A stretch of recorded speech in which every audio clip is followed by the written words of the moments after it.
Good morning, students. Then the last problem of transportation problem. Question, homework. A company is spending ₹1,000. A company is spending ₹1,000 on transportation of its units from 3 plants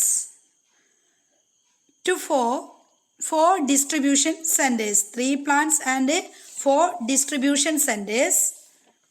The supply and demand of units with unit cost of transportations are given as.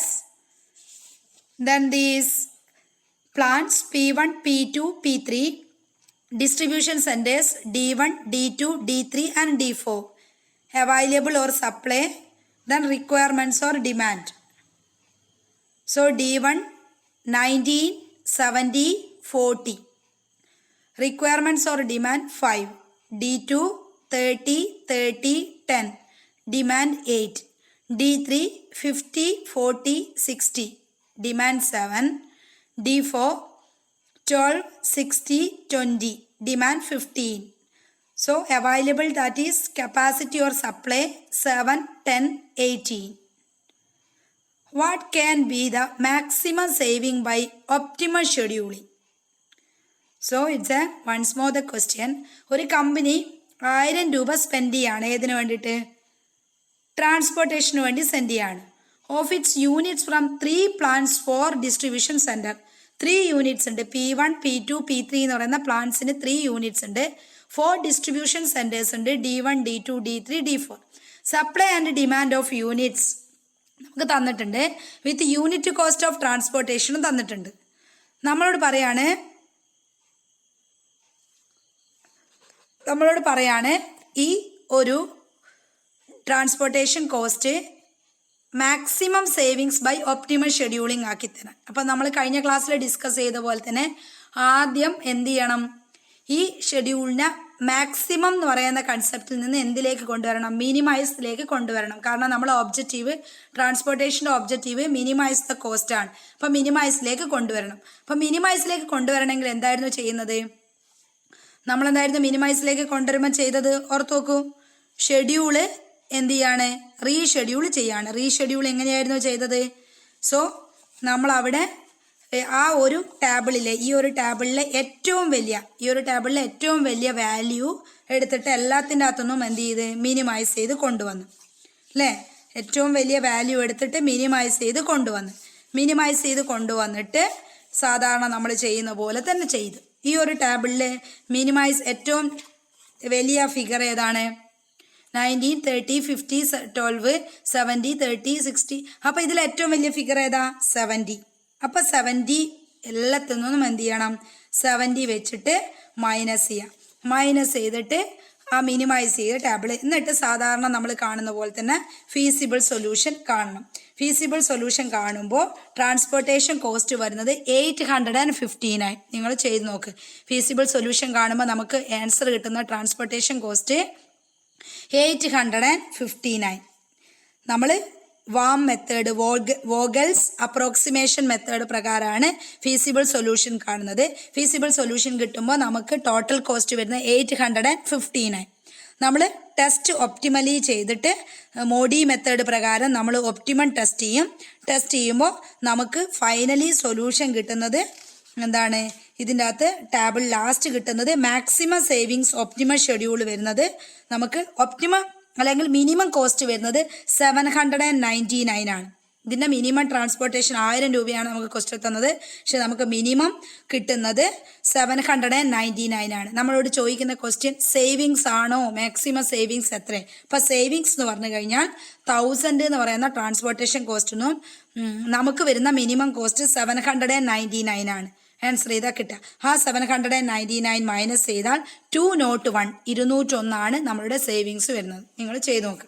ഇനി transportation എന്ന് പറയുന്ന ഈ chapter ഞാനൊന്ന് conclude ചെയ്യാം. So transportation problem usually involves the physical movement of goods and services from various sources. This transportation problem originally developed by F.I. Hitchcock ആണ് develop ചെയ്തത്. Its ultimate objective of transportation problem minimise the transportation cost. നമ്മളുടെ ഡെസ്റ്റിനേഷനും അല്ലെ ഡിമാൻഡും കപ്പാസിറ്റിയും compare ചെയ്തിട്ട് finally നമുക്ക് transportation cost minimise ചെയ്യാൻ വേണ്ടിയിട്ടാണ്. അതിനകത്ത് നമ്മൾ മാത്തമാറ്റിക്കൽ ഫോർമുല പഠിച്ചിട്ടുണ്ട്. Sigma minimise Z is equal to sigma M T is equal to 1 sigma N J is equal to 1 CIJ into XIJ എന്ന് പറയുന്ന മാത്തമാറ്റിക്കൽ ഫോർമുല പഠിച്ചിട്ടുണ്ട്. നെക്സ്റ്റ് നമ്മൾ ഇതിനകത്ത് പ്രധാനമായിട്ടും വരുന്നത് methods to find out initial feasible solution. നമ്മൾ ആദ്യം കണ്ടുപിടിക്കേണ്ടത് ഇനീഷ്യൽ ഫീസിബിൾ സൊല്യൂഷൻ ആണ്. അപ്പോൾ ഇനീഷ്യൽ ഫീസിബിൾ സൊല്യൂഷൻ കാണാൻ വേണ്ടിയിട്ട് നമ്മൾ 3 മെത്തേഡ് യൂസ് ചെയ്യും. First north west corner method, രണ്ടാമത്തെ ലീസ്റ്റ് കോസ്റ്റ് മെത്തേഡ്, മൂന്നാമത്തെ വോൾഗൽസ് അപ്രോക്സിമേഷൻ മെത്തേഡ്. ട്രാൻസ്പോർട്ടേഷനിൽ ഈ 3 മെത്തേഡാണ് ഏറ്റവും പ്രധാനപ്പെട്ടത്. അപ്പോൾ നോർത്ത് വെസ്റ്റ് കോർണർ മെത്തേഡ് നമ്മൾ നോർത്ത് ലെഫ്റ്റിന്ന് നമ്മൾ എന്ത് ചെയ്യണം, ലെഫ്റ്റ് കോർണറിൽ മാർക്ക് ചെയ്യും.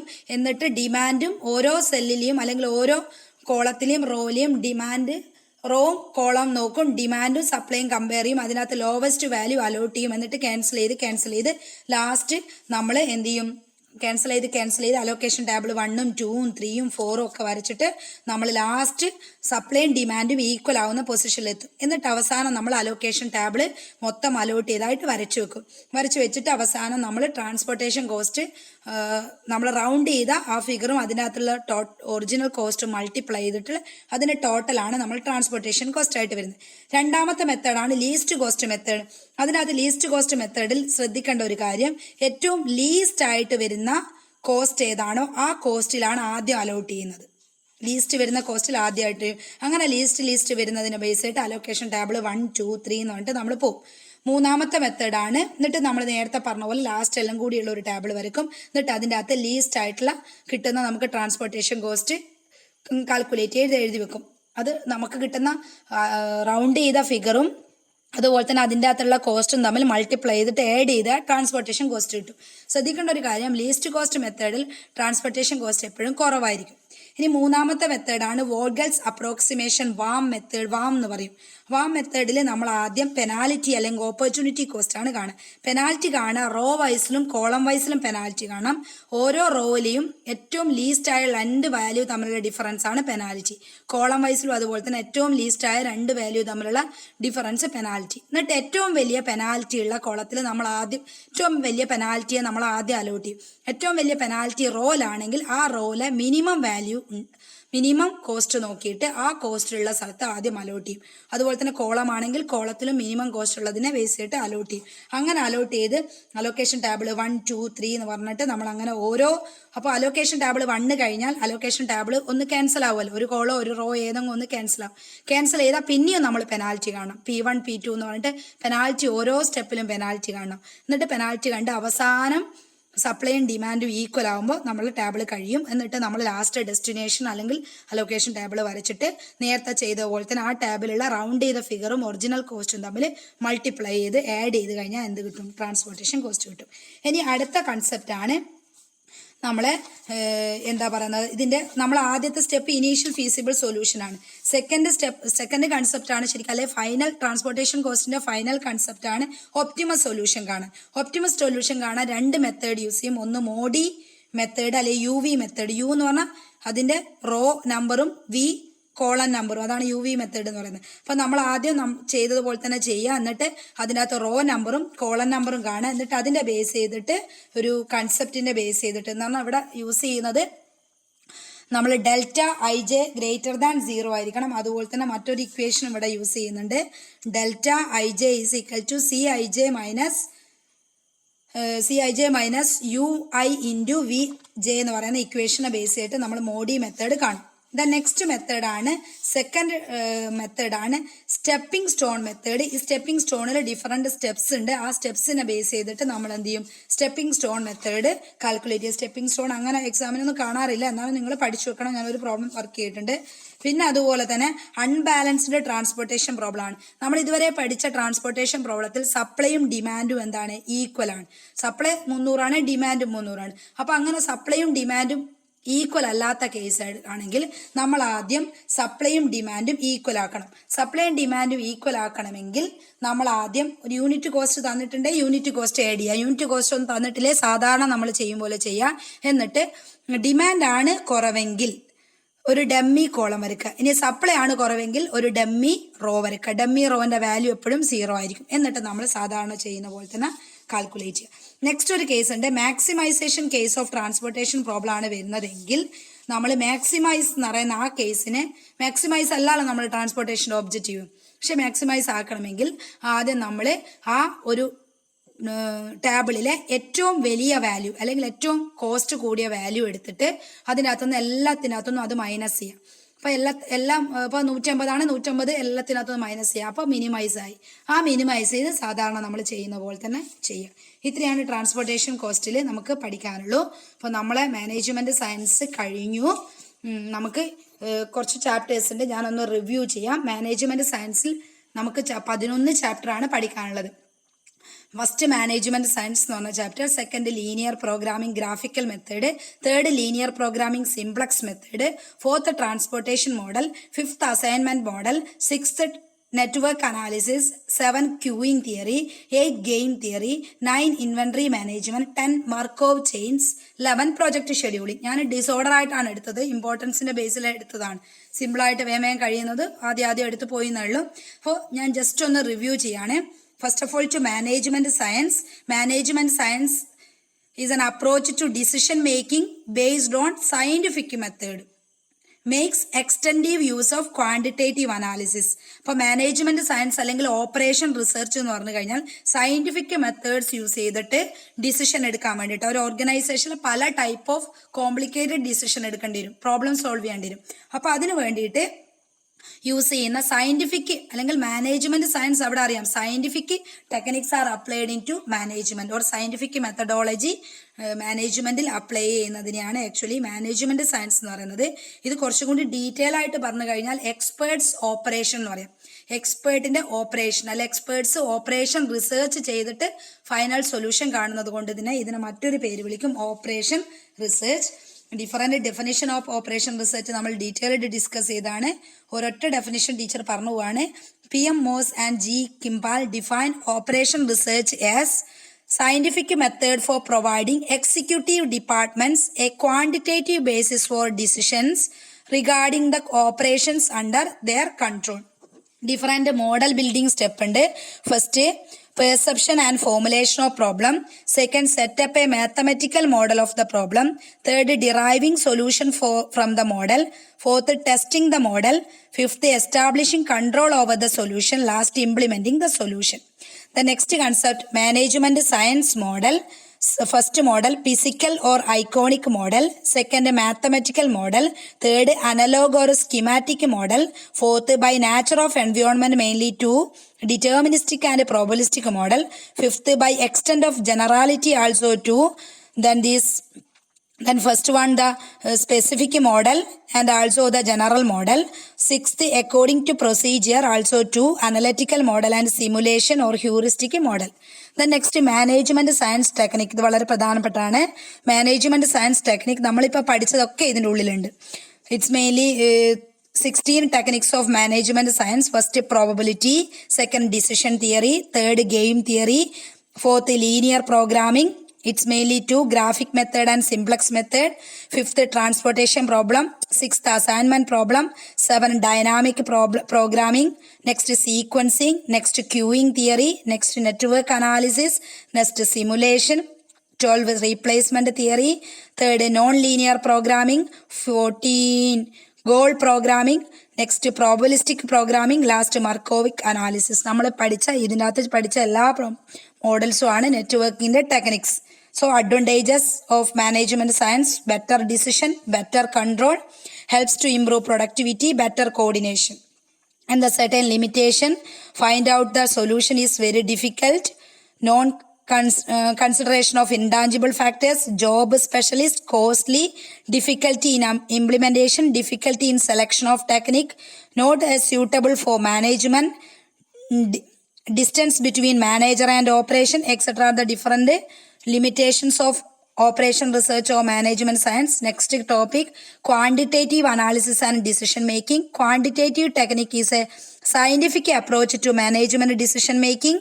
It refers to group of statistical and operation research programming technique വേണ്ടിയിട്ട് quantitative techniques decision making വേണ്ടി യൂസ് ചെയ്യുന്നതിനെയാണ് quantitative analysis and decision making എന്ന് പറയുന്നത്. Different types of decision making ഉണ്ട്. First tactical and strategic decision making, second programmed and non programmed decisions, third basic and routine decision, fourth organisational and personal decision, fifth of the cuff and planned decision, sixth policy and operating decision, seventh policy and administration and executive decision. The next decision making problem, different decision making problem. First one, the deterministic model and its optimizing model processing also. Then linear programming, decision tree, scenario modeling, etc. Different types of decision making problem. And elements of decision making situation, the decision maker, goal to be served, third relevant alternatives, fourth ordering of alternative, last choice of alternative. And certain decision making process also.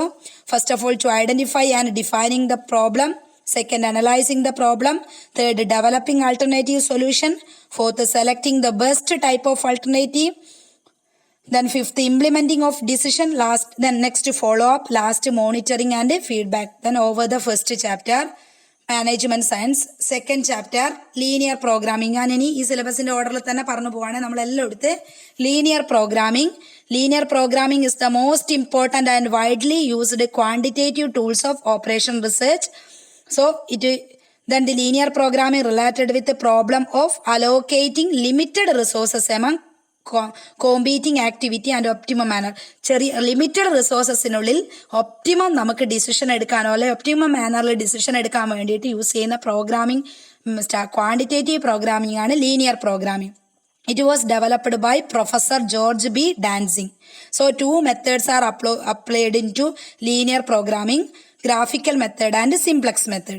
So linear programming, mathematical technique for determining optimal solution of resources and obtain a particular objective. And alternative uses, അപ്പോൾ ഒരു alternative ആയിട്ട് different resources use ചെയ്തുകൊണ്ട് ഏറ്റവും ചുരുങ്ങിയ resources utilise ചെയ്തുകൊണ്ട് maximum ഒബ്ജക്റ്റീവിലേക്ക് എത്താൻ വേണ്ടിയിട്ട് രണ്ട് ഒബ്ജക്റ്റീവാണ് ലീനിയർ പ്രോഗ്രാമിനുള്ളത്. First maximisation of profit, second minimisation of cost. അപ്പോൾ ഇതിന്റെ ബേസിൽ നമ്മൾ ലീനിയർ പ്രോഗ്രാമിംഗ് ചെയ്ത് ഡിഫറെന്റ് ആയിട്ടുള്ള applications areas of linear programming, industry, management. So certain merits and demerits of linear programming are discussed in the previous class. Basic requirement of linear programming. First, well-defined objective function. Second, എന്ത് വേണം, നല്ലൊരു constraints വേണം. Third, decision variable and their relationship. Fourth, alternative course of action. Next, non-negative restriction. And it's a certain assumption and it's a different steps to follow linear programming. നമ്മൾ ആദ്യം objective function identify ചെയ്യുക, ഒന്നിലെ maximisation അല്ലെ minimisation. രണ്ടാമത്തത് identify the constraints. മൂന്നാമത്തത് express the possible alternatives. Third, determine non negative constraints. നമ്മൾ ആദ്യം objective set ചെയ്യും, പിന്നെ അതിന്റെ കൺസ്ട്രെയിൻസ് നോക്കും, പിന്നെ അത് നോൺ നെഗറ്റീവ് കൺസ്ട്രെയിൻസ് ആണോ അല്ലയോ നോക്കും. നമ്മൾ ലീനിയർ പ്രോഗ്രാമിംഗ് കുറേ പ്രോബ്ലംസ് വർക്ക് ചെയ്തിട്ടുണ്ട്. ദെൻ നെക്സ്റ്റ്, ഫീസിബിൾ സൊല്യൂഷൻ ആണെങ്കിൽ, ലീനിയർ പ്രോഗ്രാമിംഗ് ഫീസിബിൾ ആവണമെങ്കിൽ രണ്ട് മെത്തേഡ് യൂസ് ചെയ്യും. First graphical method, second simplex method. Graphical method എന്ന് പറഞ്ഞാൽ ഒരു എക്സ് ആക്സിസിൽ x1ഉം വൈ ആക്സിസിൽ x2ഉം നമ്മൾ വെച്ചിട്ട് നമ്മൾ മാക്സിമൈസ് ഒബ്ജക്റ്റീവും കൺസ്ട്രെയിൻസും വെച്ചിട്ട് ഗ്രാഫ് വരയ്ക്കുന്ന മെത്തേഡിനെയാണ് ഗ്രാഫിക്കൽ മെത്തേഡ്. അപ്പോൾ ഓരോ ലൈന് വരച്ചു കഴിഞ്ഞാൽ അവിടെ എന്ത് ചെയ്യണം, അതിന്റെ ഇക്വേഷൻ എഴുതി കാൽക്കുലേറ്റ് ചെയ്യണം. എന്നിട്ട് നമ്മൾ ഗ്രാഫിക്കൽ മെത്തേഡിലൂടെ ലീനിയർ പ്രോഗ്രാമിംഗ് വളരെ സിമ്പിളായിട്ട് ചെയ്തിട്ടുണ്ട്. അതിൻ്റെ അകത്ത് ഗ്രാഫിക്കൽ മെത്തേഡ് തന്നെ ബൗണ്ടഡ് സൊല്യൂഷനും ഉണ്ട്, അൺബൗണ്ടഡ് സൊല്യൂഷനും വെച്ചിട്ട് ചെയ്തിട്ടുണ്ട്. അതുപോലെ തന്നെ മാക്സിമൈസും മിനിമൈസും വെച്ചിട്ട് നമ്മൾ എന്ത് ചെയ്യുന്നുണ്ട്, കൺസ്ട്രെയിൻസ് ചിലത് ഒബ്ജക്റ്റീവ് മാക്സിമൈസ് ആയിരിക്കും, മറ്റൊരു ചിലതിന്റെ ഒബ്ജക്റ്റീവ് മിനിമൈസ് ആയിരിക്കും. അങ്ങനെ ഗ്രാഫിക്കൽ മെത്തേഡ് നമ്മൾ കാൽക്കുലേറ്റ് ചെയ്ത് മൂന്നാമത്തെ ചാപ്റ്റർ ആണ് linear programming simplex method. Graphical മെത്തേഡിന്റെ ഏറ്റവും വലിയ ലിമിറ്റേഷൻ രണ്ട് കൺസ്ട്രെയിൻസ് മാത്രമേ വെച്ചിട്ട് ചെയ്യാൻ പറ്റുള്ളൂ, അല്ലെ? രണ്ട് കൺസ്ട്രെയിൻസ് അല്ല, രണ്ട് വേരിയബിൾസ് മാത്രം, x1ഉം x2ഉം. കാരണം ഗ്രാഫ് ആയതുകൊണ്ട് x1 x2 ചെയ്യാൻ പറ്റും. ആ ഒരു ലിമിറ്റേഷൻ ഓവർകം ചെയ്യാൻ വേണ്ടിയിട്ടാണ് സിംപ്ലക്സ് മെത്തേഡ് ഡെവലപ്പ് ചെയ്യുന്നത്. Simplex method also developed by George B. Danzig in 1947. It is used to solve the linear programming problem with two or more വേരിയബിൾസിലൂടെ നമുക്ക് സോൾവ് ചെയ്യാൻ വേണ്ടിയിട്ടാണ് സിംപ്ലക്സ് മെത്തേഡ് യൂസ് ചെയ്യുന്നത്. അതിന് certain സ്റ്റെപ്സും basic ടേംസും ഒക്കെ നമ്മൾ use ചെയ്യുന്നുണ്ട്. അതിനകത്ത് കുറച്ച് ടേംസുകൾ നമ്മൾ പറയുന്നുണ്ട്. അതിനകത്ത് നമ്മൾ ഡെൽറ്റ ജെയും ജെ മൈനസ് സെഡ് ജെ എന്ന് പറയുന്ന ഒരു ഇക്വേഷൻ നമ്മൾ യൂസ് ചെയ്യുന്നുണ്ട്. കൺസ്ട്രക്ഷൻ ഓഫ് സിംപ്ലക്സ് ടേബിളിന് ഡെൽറ്റ വെച്ചിട്ടാണ് നമ്മൾ ചെയ്യുന്നത്. സോ അതിനെ നമ്മൾ ഡെൽറ്റ വെച്ച് ചെയ്യുന്നതിനെ നമ്മൾ net evaluation or index row എന്ന് പറയാറുണ്ട്. ടേബിൾ ആദ്യം ഇനീഷ്യലായിട്ട് ഫസ്റ്റ് നമ്മൾ ചെയ്യേണ്ടത് ഒന്നുമില്ല, നമ്മൾ കൺസ്ട്രെയിൻസിനെ എന്തിലേക്ക് മാറ്റുക. നേരത്തെ ഞാൻ പറയാൻ വിട്ടുപോയതാണ്, സിംപ്ലക്സ് മെത്തേഡിലും ലീനിയർ പ്രോഗ്രാമിംഗ് ചെയ്യുമ്പോൾ നമുക്ക് തന്ന കൺസ്ട്രെയിൻസിനെ ആദ്യം ഈക്വൽ ടു ഫോമിലേക്ക് മാറ്റണം. ഇവിടെയും ഈക്വൽ ടു ഫോമിലേക്ക് മാറ്റണം. എന്നിട്ട് ഇവിടെ മിനിമൈസും മാക്സിമൈസും നോക്കണം. അവിടെ 2-3 റിസോഴ്സസ് നമ്മൾ യൂസ് ചെയ്യും. മിനിമൈസ് ആണ് നമ്മൾ ഒബ്ജക്റ്റീവ് എങ്കിൽ, മാക്സിമൈസ് ആണ് നമ്മൾ ഒബ്ജക്റ്റീവ് എങ്കിൽ അവിടെ നമ്മൾ സ്ലാക്ക് വേരിയബിൾ ആഡ് ചെയ്യും. ഇനി മിനിമൈസ് ആണ് ഒബ്ജക്റ്റീവ് എങ്കിൽ സ്ലാക്ക് വേരിയബിളും ആർട്ടിഫിഷ്യൽ വേരിയബിളും ഇൻഡിക്കേറ്റ് ചെയ്യും. അതുപോലെ സ്ലാക്ക് വേരിയബിൾസിനും നമ്മളെ സർപ്ലസ് വേരിയബിൾസിനും 0 വാല്യൂ കൊടുക്കും. അതുപോലെ തന്നെ ആർട്ടിഫിഷ്യൽ വേരിയബിൾസിന് നമ്മൾ എം എന്ന് പറയുന്ന വേരിയബിൾസ് കൊടുക്കും. എന്നിട്ട് ടേബിൾ വെച്ചിട്ട് കാൽക്കുലേറ്റ് ചെയ്ത് സോൾവ് ചെയ്യുന്ന മെത്തേഡാണ് സിംപ്ലക്സ് മെത്തേഡ്. സിംപ്ലക്സ് മെത്തേഡിൽ മിനിമൈസ് ദ ഒബ്ജക്റ്റീവും മാക്സിമൈസ് ദ ഒബ്ജക്റ്റീവും വേറെ നമ്മൾ കാൽക്കുലേറ്റ് ചെയ്യുന്ന പ്രോബ്ലം പഠിച്ചിട്ടുണ്ട്. ഓരോ കേസിലും എങ്ങനെയൊക്കെയാണ് വരിക. അപ്പോൾ ഓരോ ടേബിൾ ബേസ് ചെയ്തിട്ടാണ് ലീനിയർ പ്രോഗ്രാമിംഗ് നമ്മൾ ചെയ്യുക. അതുപോലെ തന്നെ mixed type of problem linear പ്രോഗ്രാമിന്റെ ഫസ്റ്റ് കേസ് മാക്സിമൈസേഷൻ കേസാണ്, മറ്റൊന്ന് മിനിമൈസേഷൻ കേസാണ്, തേർഡ് കേസാണ് മിക്സഡ് ടൈപ്പ്. ഒന്ന് ഗ്രേറ്റർ ദാൻ ഉണ്ടാവാം, greater than or equal to എന്ന് പറയുമ്പോൾ മിനിമൈസേഷൻ ആണ്, less than or equal to എന്ന് പറഞ്ഞാൽ മാക്സിമൈസേഷൻ ആണ്, ഈക്വൽ ടു എന്ന് പറയുന്ന കേസ്. അപ്പോൾ 3 കേസും കൂടി ഒന്നിച്ച് വരിക. അപ്പോൾ greater than or equal to ആണെങ്കിൽ സർപ്ലസ് വേരിയബിൾ മൈനസ് ചെയ്യും, ആർട്ടിഫിഷ്യൽ വേരിയബിൾ ആഡ് ചെയ്യും. Less than or is equal to ആണെങ്കിൽ സ്ലാക്ക് വേരിയബിൾ ആഡ് ചെയ്യും. അതുപോലെ തന്നെ ഈക്വൽ ടു ആണെങ്കിൽ ആർട്ടിഫിഷ്യൽ വേരിയബിൾ ആഡ് ചെയ്യും. നമ്മൾ ആദ്യം ചെയ്യേണ്ടത് കൺസ്ട്രെയിൻസിനെ ഈക്വൽ ആക്കി മാറ്റുക, എന്നിട്ട് ഒബ്ജക്റ്റീവ്സ് റീസെറ്റ് ചെയ്യുക. അപ്പോൾ മിനിമൈസ് ആണെങ്കിൽ ഒബ്ജക്റ്റീവ്സിന്റെ കൂടെ സ്ലാക്ക് വേരിയബിളും ആർട്ടിഫിഷ്യൽ വേരിയബിളും 0 വാല്യൂ സ്ലാക്ക് വേരിയബിളും സർപ്ലസ് വേരിയബിളും 0 വാല്യൂ ആഡ് ചെയ്യുക. മിനിമൈസ് ആണ് ഒബ്ജക്റ്റീവ് എങ്കിൽ ആർട്ടിഫിഷ്യൽ വേരിയബിൾസ് എം വെച്ചിട്ട് ആഡ് ചെയ്യുക. ഇനി മാക്സിമൈസ് ആണ് ഒബ്ജക്റ്റീവ് എങ്കിൽ ആർട്ടിഫിഷ്യൽ വേരിയബിൾസ് -m ഇട്ട് ചെയ്യണം. നമ്മളതിന് കുറേ പ്രോബ്ലംസ് വർക്ക് ചെയ്തിട്ടുണ്ട്, ഹോംവർക്ക് ഒക്കെ തന്നിട്ടുണ്ട്.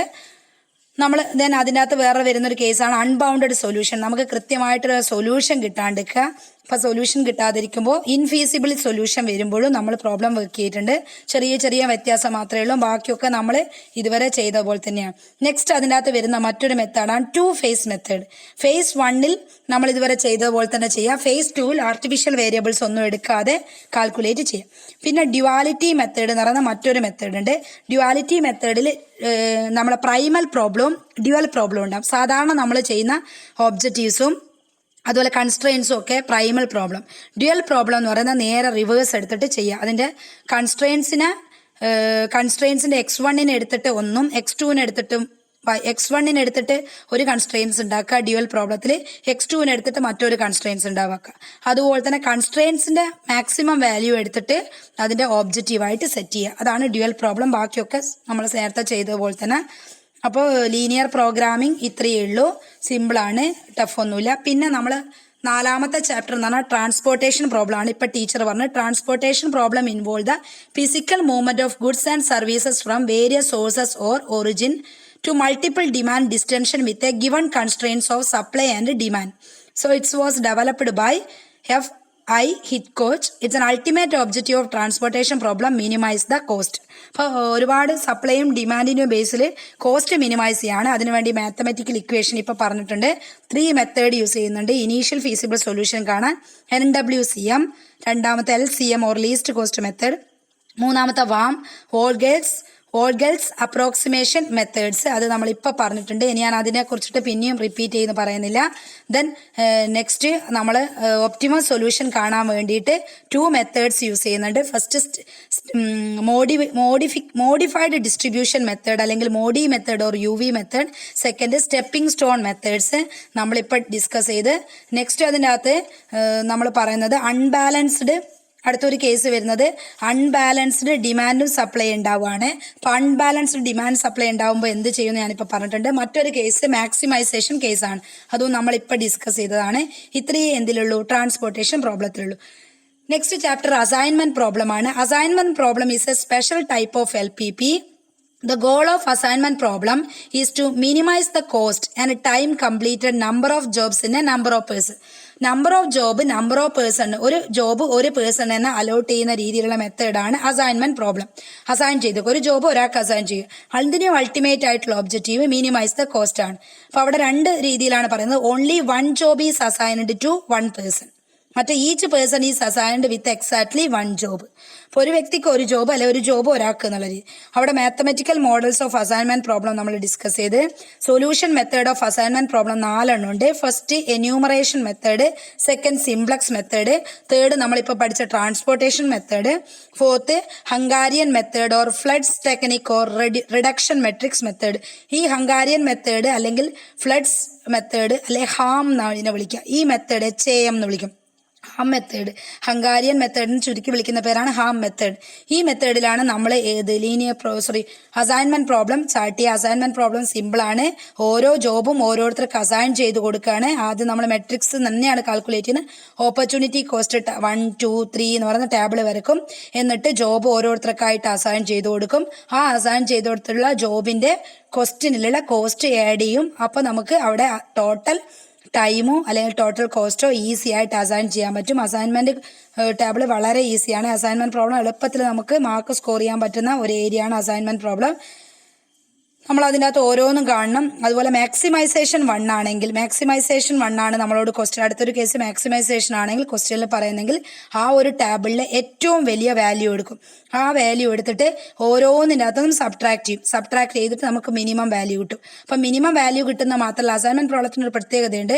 നമ്മൾ അതിനെ എന്ത് ചെയ്യണം, 0 എലിമെന്റുള്ള കോളമായിട്ടോ 0 എലിമെന്റിലുള്ള ടേബിൾ ആയിട്ടോ നമ്മൾ അസൈൻ ചെയ്യണം. എന്നിട്ട് നമ്മൾ വെട്ടി പോകുന്ന മെത്തേഡാണ് അസൈൻമെന്റ് പ്രോബ്ലം. അടുത്തത് ട്രാവലിംഗ് സെയിൽസ്മാൻ പ്രോബ്ലം ഉണ്ട്. അവിടെ ട്രാവലിംഗ് സെയിൽസ്മാനിൽ ചില കോളത്തിൽ എക്സോ അല്ലെങ്കിൽ ഇൻഫിനിറ്റിയോ മാർക്ക് ചെയ്യും. ആ കോളം നമ്മൾ കൺസിഡർ ചെയ്യേണ്ട, ബാക്കിയൊക്കെ നമ്മൾ ചെയ്ത പോലെ തന്നെ ചെയ്യാം. അതിനകത്ത് മറ്റൊരു കേസാണ് അൺബാലൻസ്ഡ് അസൈൻമെന്റ് പ്രോബ്ലം, നമ്മൾ പറഞ്ഞിട്ടുണ്ട്. നെക്സ്റ്റ് അതിനകത്ത് ഒരു തിയററ്റിക്കൽ ആസ്പെക്ട്സ് ആണ് ട്രാൻസ്പോർട്ടേഷൻ പ്രോബ്ലം അസൈൻമെന്റ് പ്രോബ്ലം തമ്മിലുള്ള ഡിഫറൻസ്. അത്രയും അസൈൻമെന്റ് പ്രോബ്ലത്തിലുള്ള ചെറിയൊരു ചാപ്റ്ററാണ്. മറ്റൊന്ന് അടുത്ത 6ാമത്തെ ചാപ്റ്റർ നെറ്റ്വർക്ക് അനാലിസിസ് ആണ്. നെറ്റ്വർക്ക് അനാലിസിസ് എന്ന് പറഞ്ഞാൽ പ്രൊജക്റ്റ് ആണ്.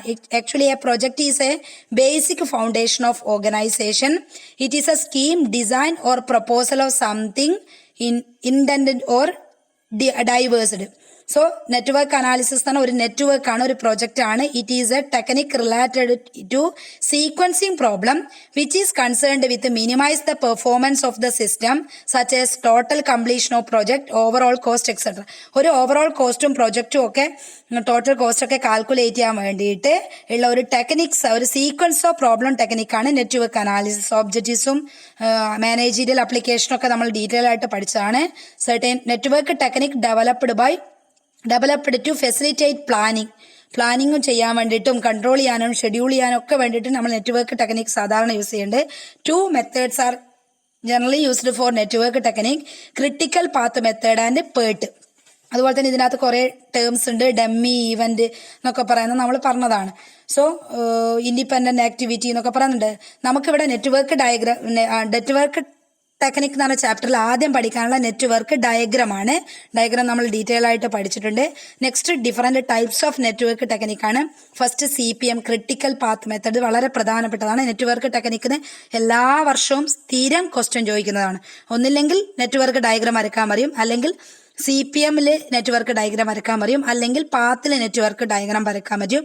നെറ്റ്വർക്ക് CPM-ഉം പേർട്ടും തമ്മിലുള്ള ഡിഫറൻസ്, ഇതൊക്കെ ചോദിക്കുന്ന ക്വസ്റ്റ്യനാണ്. അപ്പോൾ നമ്മൾ ക്രിട്ടിക്കൽ പാത്ത് മെത്തേഡിലൂടെ network diagram, it was developed by Morgan and Walker and James E. Kelley ഇവർ രണ്ടുപേരാണ് CPM എന്ന് പറയുന്ന ടെക്നിക്ക് ഡെവലപ്പ് ചെയ്തത്. ക്രിട്ടിക്കൽ പാത്ത് മെത്തേഡാണ്. ഇതിൻ്റെ അകത്ത് ഐഡന്റിഫൈ ചെയ്യുന്ന ക്രിട്ടിക്കൽ ആക്ടിവിറ്റിയാണ്. ഒരു നെറ്റ്വർക്ക് ഡയഗ്രത്തിൽ ഏറ്റവും ലോങ്ങസ്റ്റ് ആക്ടിവിറ്റിയാണ് ക്രിട്ടിക്കൽ ആക്ടിവിറ്റി. ഏറ്റവും ലോങ്ങസ്റ്റ് പാത്താണ് ക്രിട്ടിക്കൽ പാത്ത്. അത് മെഷർ ചെയ്യാൻ വേണ്ടിയിട്ട് earliest starting time, earliest finishing time, latest starting time, latest finishing ടൈമും നമ്മൾ കണ്ടുപിടിക്കും. എന്നിട്ട് ടോട്ടൽ ഫ്ലോട്ട് കണ്ടുപിടിക്കും. ഫ്രീ ഫ്ലോട്ടും ഇൻഡിപെൻഡന്റ് ഫ്ലോട്ടും നമ്മൾ കാൽക്കുലേറ്റ് ചെയ്ത് കണ്ടുപിടിക്കും. അത് നമ്മൾ ഡീറ്റെയിൽ ആയിട്ട് ഡിസ്കസ് ചെയ്താണ്. ഫോർവേഡ് പാസും ബാക്ക്വേർഡും പാസും കണ്ടുപിടിച്ചിട്ട് നമ്മൾ എന്ത് ചെയ്യാണ്, ഈ LSTയും EFTയും ഒക്കെ ഈക്വൽ ആയിട്ട് കണ്ടെത്ത്.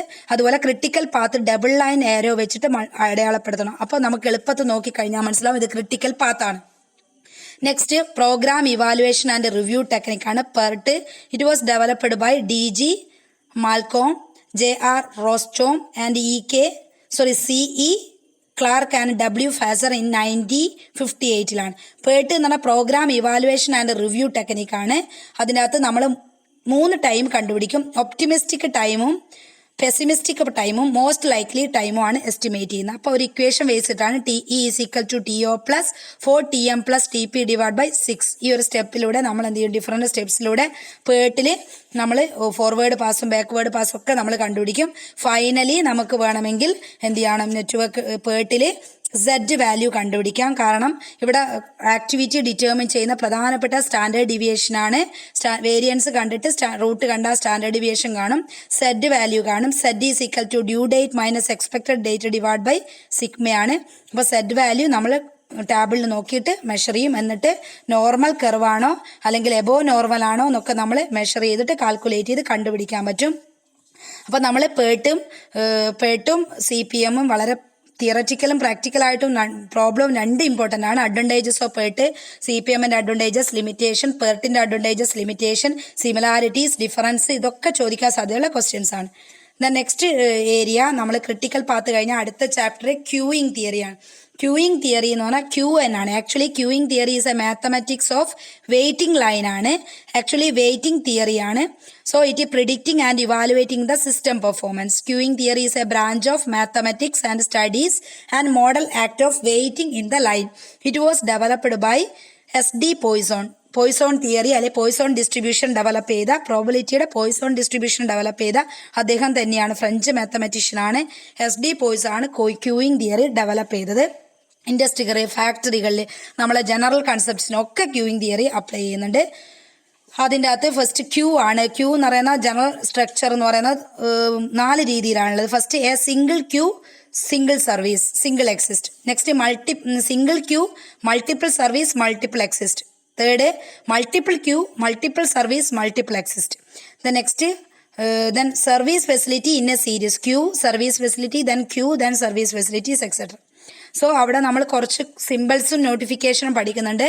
പ്രോബിലിറ്റി ക്യൂയിങ് മെത്തേഡ് പ്രകാരം സിംഗിൾ ചാനൽ ക്യൂയിങ്ങിൽ നമ്മൾ കുറേ കാര്യങ്ങൾ കാൽക്കുലേറ്റ് ചെയ്താണ്ട് ഇക്വേഷന്റെ ബേസിൽ കാൽക്കുലേറ്റ് ചെയ്തിട്ട് പഠിക്കുന്നുണ്ട്.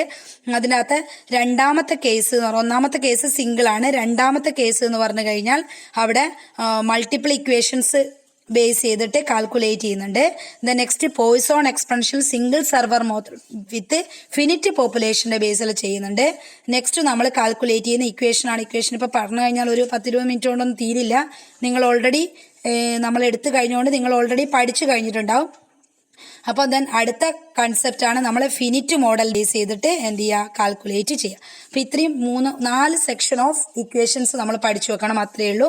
ബാക്കിയൊക്കെ ക്വസ്റ്റ്യനിൽ തരും. ആ ഇക്വേഷൻ ബൈ ഹാർട്ട് ആണെങ്കിലും മനസ്സിലാക്കിയിട്ടാണ് പഠിച്ചു വെക്കുക. എന്നിട്ട് ഓരോ ക്വസ്റ്റ്യനും ഏതാണെന്ന് ഐഡന്റിഫൈ ചെയ്യുക. ഐഡന്റിഫൈ ചെയ്തിട്ട് ആ ഇക്വേഷൻ വെച്ച് അപ്ലൈ ചെയ്യുക. വേറെ ഒന്നുമില്ല.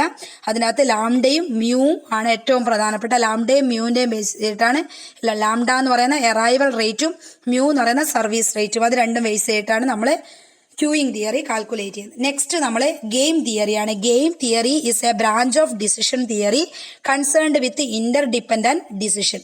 Game theory may be defined as a body of knowledge that deals with making decision when 2 or more intelligent and rational opponents involved under the condition of conflicts and competition. Actually, it is a study of mathematical model of conflict and cooperation between intelligent rational decision maker. അപ്പോൾ intelligent ആയിട്ടുള്ള rational decision maker രണ്ട് intelligent ആയിട്ടുള്ള decision maker തമ്മിൽ ഒരു game ചെയ്യുമ്പോൾ ആ ഗെയിമിൽ use ചെയ്യുന്ന സ്ട്രാറ്റജീസ് ആണ് ശരിക്കും പറഞ്ഞാൽ game theory. Game theory first developed by John von Neumann and Oskar ഓസ്ട്രച്ചൻ ഡ്യൂറിംഗ് ദ വേൾഡ് വാർ സെക്കൻഡിലാണ് ആദ്യമായിട്ട് ഈ തിയറി ഡെവലപ്പ് ചെയ്തത്. So this game theory helps in determine best course of action for the firm with a view to expected counter മൂവ്മെന്റ്സിൽ നിന്ന് ഏറ്റവും നല്ല കൗണ്ടർ മൂവ്മെന്റ്സ് അല്ലെ ഏറ്റവും ബെസ്റ്റ് സൊല്യൂഷൻ കാൽക്കുലേറ്റ് ചെയ്യുന്ന തിയറിയാണ് ഗെയിം തിയറി. ഗെയിം എന്ന് പറഞ്ഞു കഴിഞ്ഞാൽ actually it's a tactical solution ആണ്. Different elements of game, assumption of game and mainly two strategy of game, pure strategy, mixed strategy, third optimal strategy. നമ്മൾ അതിനകത്ത് ചെയ്യുന്ന പേ of matrix ആണ്. Matrix എന്ന് പറയുന്ന ടേബിൾ ആണ്. ആ ടേബിളിൽ 2% 2 സം എന്ന് പറയുന്ന മെട്രിക്സ് അതിനകത്ത് നമ്മൾ കണ്ടുപിടിക്കുന്ന സാഡിൽ പോയിന്റ് ആണ്. സാഡിൽ പോയിന്റ് എന്ന് പറഞ്ഞു കഴിഞ്ഞാൽ മിനി മാക്സും മാക്സി മിന്നും ഈക്വൽ ആവാം. പ്യുവർ സ്ട്രാറ്റജിയിൽ ആദ്യം നമ്മൾ ചെയ്യുന്ന സാഡിൽ പോയിന്റ് ആണ്. Minimax is equal to maximin. അപ്പൊ അവിടെ ചെയ്യുന്ന ഒന്നുമില്ല, കോളത്തിന്റെ നമ്മളെ മിനിമം മിനിമം റോയുടെ മാക്സിമം വാല്യൂം മാക്സിമം കോളത്തിന്റെ മിനിമം വാല്യൂം ഈക്വൽ ആകുന്ന പോയിന്റിനാണ് സാഡിൽ പോയിന്റ്. അതാണ് നമ്മൾ പ്യുവർ സ്ട്രാറ്റജിയിൽ കണ്ടുപിടിക്കുന്നത് മെട്രിക്സിലൂടെ. പേ ഓഫ് ടേബിൾ വെച്ചിട്ട് ഓരോന്ന് കാൽക്കുലേറ്റ് ചെയ്യാണ്. സെക്കൻഡ് മിക്സഡ് സ്ട്രാറ്റജിയാണ്. മിക്സഡ് സ്ട്രാറ്റജിയിൽ no saddle point. 3 methods are used. First algebraic method, second graphic method, third linear programming method. Algebraic മെത്തേഡിൽ നമ്മൾ സാഡിൽ പോയിന്റ് ഇല്ലാതെ പ്രോബബിലിറ്റിയെ ബേസ് ചെയ്യുകയാണ് ചെയ്യുന്നത്. അപ്പോൾ പ്രോബബിലിറ്റി എന്ന് പറയുന്നത് ഒന്നാമത്തതിന് പ്രോബബിലിറ്റി പി എന്നും രണ്ടാമത്തതിന് 1 - p എന്നും, പ്രോബബിലിറ്റി കോളം വൈസ് ആണെങ്കിൽ ക്യൂ എന്നും, രണ്ടാമത്തിന് 1 - q വെച്ചിട്ട് പ്രോബബിലിറ്റിയെ ബേസ് ചെയ്തിട്ട് നമ്മൾ എന്ത് ചെയ്യും, ആൽജിബ്രിക് മെത്തേഡ് അല്ലെ പ്രോബബിലിറ്റി, രണ്ടും പേര് വിളിക്കും, ആൽജിബ്രിക് മെത്തേഡ് ഓർ പ്രോബബിലിറ്റി മെത്തേഡിലൂടെ നമ്മൾ ഗെയിമിൽ ഏറ്റവും ഒപ്റ്റിമൽ സൊല്യൂഷൻ കാണും. സെക്കൻഡ് ഗ്രാഫിക്കൽ മെത്തേഡാണ്. ഗ്രാഫിക്സ് യൂസ് ചെയ്തിട്ട് ആ ഗ്രാഫിക്സിൻ്റെ ഉള്ളിൽ വരുന്ന പോയിന്റ്സിനെ ബേസ് ചെയ്തിട്ട് നമ്മൾ കാൽക്കുലേറ്റഡ് വാല്യൂ എടുത്തിട്ട് അതിനകത്ത് ഒരു ഇക്വേഷൻ യൂസ് ചെയ്യുന്നുണ്ട് ഗ്രാഫിക് മെത്തേഡിൽ. അത് നല്ലോണം പഠിച്ചു വെക്കണം. ആ ഇക്വേഷൻ വളരെ സിമ്പിൾ ആയിട്ടുള്ള ഒരു ഇക്വേഷൻ ആണ്. അവിടെ പിയുടെ വാല്യൂ കാണുന്നതും പി കണ്ട 1 - p കിട്ടിക്കഴിഞ്ഞാൽ 1 - p ആവും. ക്യൂയുടെ ഇക്വേഷനും, സോ പിയുടെ equation d - c divide by a + d - b + c. ഇനി 1 - p എന്ന് പറയുന്ന കിട്ടുന്ന വാല്യൂ 1 നിന്ന് മൈനസ് ചെയ്താൽ മതി. ക്യൂയുടെ equation d - b divide by a + d - b + c. അപ്പോൾ നമ്മൾക്ക് ഇത് രണ്ടും കാണാം. അതുപോലെ തന്നെ വാല്യൂ ഓഫ് ഗെയിം കാണാൻ AD - BC divide by a + d - b + c എന്ന് പറയുന്ന ഇക്വേഷനിലൂടെ വാല്യൂ ഓഫ് ഗെയിം കണ്ടിട്ട് നമ്മൾ ഓരോ ലൈന് വരക്കും. ലൈനിൻ്റെ അകത്ത് ഉള്ളിൽ വരുന്നത് പലപ്പോഴും ഉള്ളിലാണ് ആണെങ്കിൽ ഒപ്റ്റിമൽ സൊല്യൂഷൻ ആയിട്ട് നമ്മൾ അത് കാൽക്കുലേറ്റ് ചെയ്യും. ചിലപ്പോൾ പുറത്തേക്ക് വരാറുണ്ട്, അപ്പോൾ ഒപ്റ്റിമൽ സൊല്യൂഷൻ ആയിരിക്കില്ല. Third method linear programming method. നമ്മളിപ്പം പറഞ്ഞ പോലെ ഓബ്ജക്റ്റീവ്സും കൺസ്ട്രെയിൻസിനെയും ബേസ് ചെയ്തിട്ടുള്ള മെത്തേഡ്സ്. ദെൻ അതിൻ്റെ ലിമിറ്റേഷൻ ഓഫ് ഗെയിം തിയറി ഉണ്ട്. ദെൻ നെക്സ്റ്റ് ചാപ്റ്റർ ആണ് ഇൻവെന്ററി മാനേജ്മെന്റ്. തിയററ്റിക്കൽ ചാപ്റ്റർ ആണ്. ഇൻവെന്ററി മാനേജ്മെന്റ് കൂടുതൽ തിയറിയാണ്. Management of inventory or stock കൺട്രോളിന് വേണ്ടിയിട്ട് ഹാൻഡ്ലിംഗ് ഒക്കെയാണ് വേണ്ടിയിട്ട് യൂസ് ചെയ്യുന്നത്. So then inventory demand base ചെയ്തിട്ടാണ് പലപ്പോഴും നമ്മൾ ഇൻവെന്ററിയിൽ കുറച്ച് ടേംസ് യൂസ് ചെയ്യുന്നത്. അതിനകത്ത് ഏറ്റവും പ്രധാനപ്പെട്ട EOQ or load size problem നമ്മൾ കാൽക്കുലേറ്റ് ചെയ്യുന്നത് ഇക്കണോമിക് ഓർഡർ ക്വാണ്ടിറ്റി ആണ് നമ്മൾ ആദ്യം ചെയ്യുന്നത്. ഫിക്സഡ് ഓർഡർ ക്വാണ്ടിറ്റി സിസ്റ്റത്തിൽ 2 മോഡലാണ് പ്രധാനമായിട്ടും നമ്മൾ യൂസ് ചെയ്യുന്നത്. മോഡൽ വിത്തൗട്ട് പ്രൈസ് ക്വാണ്ടിറ്റിയും സെക്കൻഡ് മോഡൽ വിത്ത് പ്രൈസ് ക്വാണ്ടിറ്റിയും. അതിനകത്ത് ഒന്നാമത്തെ മോഡൽ വിത്തൗട്ട് പ്രൈസ് ക്വാണ്ടിറ്റി, അതിനകത്ത് 2 ഉണ്ട്. ഡിറ്റർമിനിസ്റ്റിക് ഡിമാൻഡ് മോഡലും സെക്കൻഡ് പ്രോബബിലിസ്റ്റിക് ഡിമാൻഡ് മോഡലും. ഡിറ്റർമിനിസ്റ്റിക് ഡിമാൻഡ് മോഡൽ ഇനിയും 2 ഉണ്ട്. സ്റ്റാറ്റിക് ഡിമാൻഡ് മോഡലും ഡൈനാമിക് ഡിമാൻഡ് മോഡലും. സ്റ്റാറ്റിക് ഡിമാൻഡ് മോഡൽ ഇനിയും 3 ഉണ്ട്. Model with no shortage, model with shortage. Then next dynamic മോഡലിൽ 2 ഉണ്ട്. വേരിയബിൾ ഡിമാൻഡ് 3 ഉണ്ട്. Fixed order quantity, fixed interval. ഇതൊക്കെ നമ്മൾ ഡീറ്റെയിൽ ആയിട്ട് ഡിസ്കസ് ചെയ്യാണ്. EOQ മെത്തേഡ് പ്രകാരം കാൽക്കുലേറ്റ് ചെയ്യുക. ദെൻ നെക്സ്റ്റ് EOQന്റെ സ്പെഷ്യൽ നമ്മൾ ഇക്വേഷൻ ബേസ് ചെയ്തിട്ട് EOQയിൽ പ്രോബ്ലം സോൾവ് ചെയ്യുക. Deterministic inventory problem of EOQ ഉണ്ട്. അതിന്റെ പ്രോബ്ലം നമ്മൾ സോൾവ് ചെയ്തതാണ്. ദെൻ നെക്സ്റ്റ് അതിൻ്റെ അകത്ത് ഓരോ സ്റ്റെപ്സ് ആയിട്ട് കാൽക്കുലേറ്റ് ചെയ്യുക. പിന്നെ EBQ എന്ന് പറയുന്ന ഒരു മോഡലും കൂടി നമ്മൾ അതിനകത്ത് പഠിച്ചിട്ടുണ്ട്. ദെൻ നെക്സ്റ്റ് ചാപ്റ്റർ എന്ന് പറയുന്നത് മർക്കോവ് അനാലിസിസ് ആണ്. മർക്കോവ് അനാലിസിസ് തിയറി ആണ്. Markov analysis or Markov process or Markov chain is a method of analysing the current behaviour of some variable with a view to predict in the future behaviour കാണാൻ Henry A Markovich Russian mathematics ആണ് 96ലാണ് ഇങ്ങനെ ഒരു concept develop ചെയ്തത്. അപ്പോൾ future behaviour കാണാൻ വേണ്ടിയിട്ട് ഇപ്പോഴും നമ്മൾ എന്ത് ചെയ്യാണ്, പ്രിഡിക്റ്റ് ചെയ്യാണ്. States are use to identify all possible condition of a process or system. ഭാവിയിൽ വരുന്ന എന്തെങ്കിലും പ്രോബ്ലത്തെ നമ്മളിപ്പം മെഷർ ചെയ്യാൻ വേണ്ടിയിട്ടുള്ള തിയറിയാണ് മർക്കോവ് അനാലിസിസ്. സർട്ടൻ അസംഷൻസും ആപ്ലിക്കേഷൻസും ഒക്കെ വന്നിട്ട് actually traditional or transaction probability matrix ആണ് ഇവിടെ യൂസ് ചെയ്യുക, റോയും കോളം ബേസ് ചെയ്തിട്ട് പ്രിഡിക്റ്റ് ചെയ്യാൻ വേണ്ടിയിട്ട്. അതിനകത്തൊന്നും വലിയ പ്രോബ്ലത്തിന് വലിയ പ്രാധാന്യം കാണുന്നില്ല, ചെറിയ ചെറിയ പ്രോബ്ലംസുകളാണ് നമ്മൾ വർക്ക്ഔട്ട് ചെയ്തിട്ടുണ്ട്. 1-2 പ്രോബ്ലംസേ അതിനകത്ത് കാണുന്നുള്ളൂ ടെക്സ്റ്റിൽ തന്നെ. അപ്പോൾ നമ്മൾ മാക്സിമം അതൊക്കെ ചെയ്തിട്ടുണ്ട്. ദെൻ നെക്സ്റ്റ് പ്രൊജക്ട് ഷെഡ്യൂളിംഗ് ആണ് ലാസ്റ്റ് ചാപ്റ്റർ.